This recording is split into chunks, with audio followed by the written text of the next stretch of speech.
Yebo. Hayi njalo ajike manje. Hayi basebenzisa isithunzi sakho ukuthi kunjani.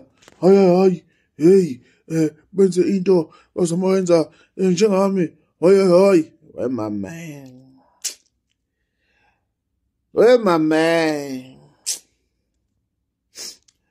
mame weqeqe. Yakokozela. Yazi ngintshele mina lesinye isikhathi kunezinye izinto ekumele nikhulume nabantu bakini. Niyoze ningizwe mangithi mina khulumani nesimo sedlozi lakho nomsamo wakho. Umsamo wakho kumele ukutshele ngomoya yovungu. Umsamo wakho kumele ukutshele ngemfanekiso engeyona. Umsamo wakho futhi kumele ukutshele ngegilamkhuba ezama ukuthi zikukhulumise emaphupheni. Imsamo yakho kumele ikutshele ngegilamkhuba ezama ukuzenza umuntu ozokwazi ukuthi ukhulume kuye kwizinto zakho.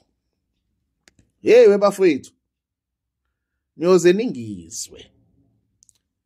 Ziyazama le dididi lesi. Zohlezi izama le dididi. Idididi vele ngoba zazi lutho ngokulapha. Thakatha nje number 1. Wena ke lungisa into nomsamo, abazi lutho ngomsamo, abazi fokol ngomsamo. Thank me later. Danko.